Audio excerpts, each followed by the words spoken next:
Greetings everybody, Dragon here, and I wanted to talk about a game titled Gotham Knights that was released back in 2022.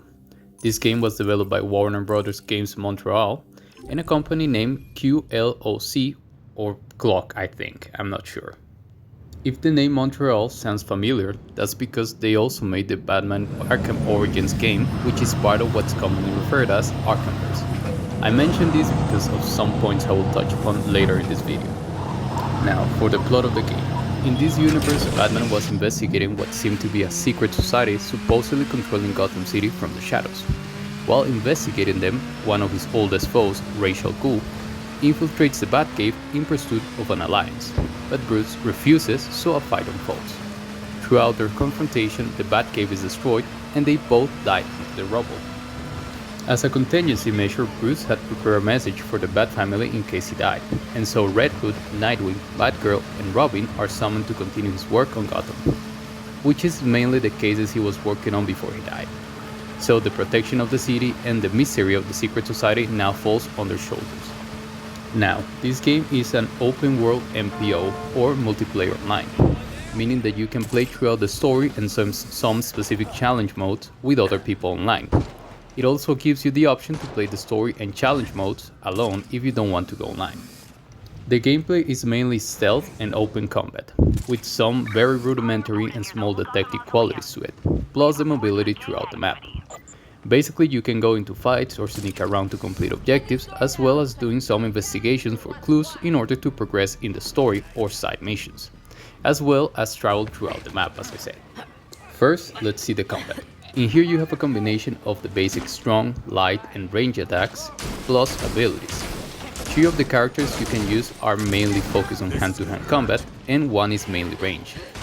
Although you do close fighting with Nightwing, Robin and Batgirl, they all have a unique way of fighting, whether it be because of their chosen weapons or their general speed, technique and mobility. For example, Nightwing has a better flow between hits, it feels very smooth and easy to keep a barrage of punches/kicks. While Batgirls and Robins are a bit slower and it requires a bit more concentration. Then there is Red Hood, which mainly uses range attacks, and has very little variety for his close combat. He's the slowest and hardest character to learn, at least in my opinion. The biggest issue the combat has is that it feels too convoluted and it doesn't quite fit the style of enemies they chose to have. The enemies basically operate in an attack all at once programming, and even though you can evade, it doesn't really matter since they all attack simultaneously, you are bound to get hit.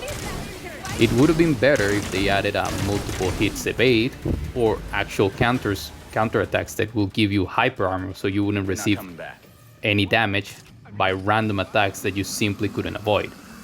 You are mainly plagued by hits that you saw coming a mile away, but can't be avoided, because if you try, you'll simply get hit by another attack that was launched at the exact same time. It feels like you have no control over the amount of damage you can take, as well as lacking the ability to learn patterns in order to avoid hits. The abilities do help a bit, but most of the times you're going to miss or get interrupted, as again, nothing gives you hyper armor or the ability to stop/prevent upcoming attacks from multiple enemies. So it basically becomes a bit like a Pokemon battle, as you wait for your turn to attack and hope that the attack of the enemy doesn't kill you or stops you mid-animation. To make matters worse, this game that becomes a free-for-all every time you enter into combat doesn't have a target lock on enemies, so you more often than not can't even finish one single opponent before it randomly changes target mid-attack, which also makes the abilities you can use mostly ineffective, as there is a chance you might end up hitting empty spaces. It also doesn't help that the combos you can perform aren't based on pressing a set of buttons in sequence, but instead on pure timing, meaning that you can only perform combos after a specific, extremely easy to miss sign appearing throughout the animation. So you have to deal with the constant fire from all sides while also attempting to perform exactly timed combos simultaneously, without the ability to completely follow one target. Perhaps the most outrageous thing about it is that after a while, combos are the only way to fight, as it is the best way to do damage, so your primary means of defense becomes completely moot. Other way to fight is by grabbing enemies, but if I'm not incorrect, only Red Hood can successfully perform grabs throughout combat, since it's a passive ability he alone has. It is not like it matters though, because you still get damage even if you're holding on to someone. There is no hold and fire here. No matter what, you'll get hit, which makes the combat pretty tedious and chaotic. Side note here, there is a passive ability you have that supposedly causes the enemies to back up in fear when you activate combat abilities, but 90% of the times it doesn't work properly. So there is always 2 or 3 enemies that just ignore it and attack when they are supposed to either back up or be stunned while the ability finishes up charging. Now, not only do you have to deal with all of these, but also the fact that some enemies are combo proof or grabbing proof. And since abilities most of the times are useless, you become completely helpless. You're basically left with an extremely faulty combat system that at best is bearable and at worst is impossible. Probably they were counting on players to go online, as I believe that having multiple people playing at the same time does hide these flaws, but for a game that has the option to play alone, this is just unforgivable. Now, for stealth you have your basic crouching, sneaking up to enemies, distracting enemies, and staying out of sight. This part of the gameplay is probably the less broken, but it is also very unappealing as it is very simple.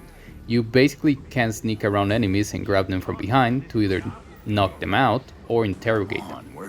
There is a low awareness system for the enemies, so they can detect your knocked out friends, or distracting sounds, although it doesn't seem to affect their movement patterns too much.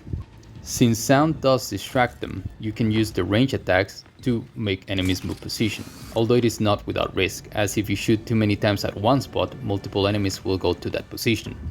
I will admit that it wasn't until recently that I realized this could be done, as the tutorials never address it, and since I mainly use Jason, who has guns for his range attacks. It just didn't seem too logical to try and distract enemies that way. Also, since there aren't gadgets or items for this, the option wasn't very clear, or at least it wasn't for me. Besides that, you have a detection system, which is mainly used while sneaking around. It is very rudimentary, as you have to tag each enemy or security camera manually in order to always see them. This isn't too annoying, as you can tag enemies and cameras from hidden places and the enemies don't have a countermeasure to avoid it, so you can take as much time as you need. The only downside here is how tedious it is. The detective side of the gameplay is extremely basic. It consists in a minigame in which you have to match up certain information with certain items or pick up a clue to follow in order to advance in certain areas or missions. Not really much else to say here, but I will say that although it's very bare bones, it does allow you to actually use your reasoning to deduce and pick up the right clues or information you need. I did hear complaints about how there is no penalty for failing your deductions, so there are no stakes to worry about, which is fair, but I also feel like if you miss the right conclusion, you weren't paying attention. Like I said, this is a very bare bones mechanic. Most times it's a matching game or a quiz of sorts. If you're failing them, you just lack the patience to just think things through, as that's really all you need to do. Then there is the traversing around the map. You can parkour around, use grappling gun, the bat cycle, fast travel points, or unique methods of movement that each character can unlock. Not really much else to say here. It is very basic and very stiff if you ask me. Also, each character's special traveling ability does make it seem more diverse, but it ultimately feels too convoluted. Especially for Robin, since he can't teleport around, and is kind of messy to use. Lastly, there is a super basic customization system, but most of the times it is random, and more often than not, you choose the gear with higher level. The use of skins kinda makes it bearable, but if you are like me, the skins will get old pretty soon.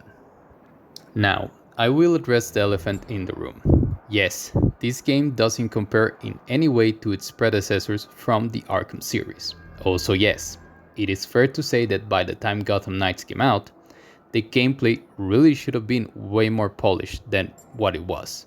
But let's remember that this game isn't part of the Arkhamverse.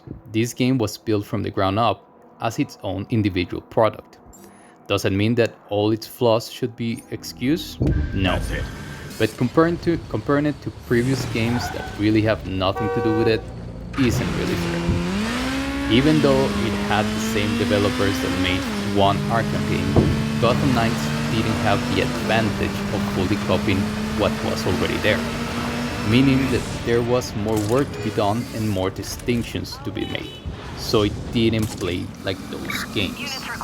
And B, since it was built from the ground up and had to be different from the Arkham games, I believe this affected how they developed the game, so some of its flaws could be attributed to those limitations. But I also have to say that with the variety of games with similar features that also did a better job, the problems could also be attributed to a lack of experience, laziness, or a general lack of talent. I prefer to give them the benefit of the doubt and think it was due to limitations. Also, let's be honest, as flawed as it is, since Suicide Squad Killed the Justice League came out, I think we can all agree that it could have been way worse. Again, that doesn't mean that its flaws couldn't be prevented or should be forgiven. That being said, it should also be considered that this game is inherently different from the Arkham games. The Arkhamverse is an extremely well done stealth game with a satisfying yet repetitive combat system. The Arkham games 100% makes you feel like a legit menace to criminals, but let's be honest, you play all the characters the exact same way, if anything with a few limitations. With Gotham Knights, they went more with a find the playstyle that fits you the most. Even though it is extremely flawed, at least you can say that it does feel different to play with each character. Don't get me wrong, I also think that this decision to make each character's gameplay too unique hurt them more than helped them. Maybe if they focused on doing a more satisfying combat system with less variety and made sure you can actually fight without taking damage from every direction, the combat wouldn't feel so sluggish and chaotic. I will say this though, and it might be a controversial opinion, but I think that story-wise, Gotham Knights is just as good as the Arkham games. In conclusion, is Gotham Knights a great game? No, but it is a good game, mainly for two reasons. First one being its story, which I think is honestly the most value the game has, and second, and very subjectively, because of its detective minigame that actually makes you think in order to solve cases, instead of just giving you the answer with no effort at all.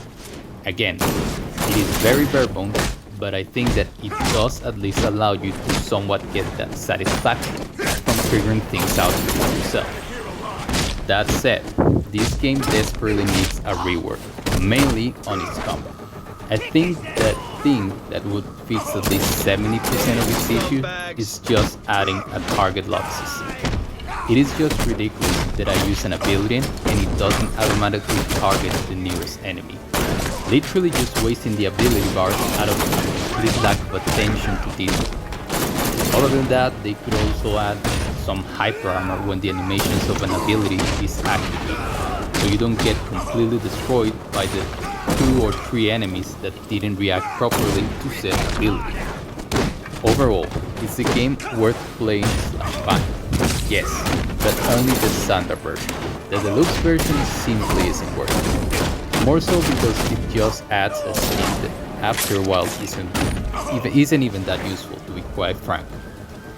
This is because the free DLC raised the level cap from 40 to 80, and the suits from the deluxe edition always appear at the original level cap, which is 40.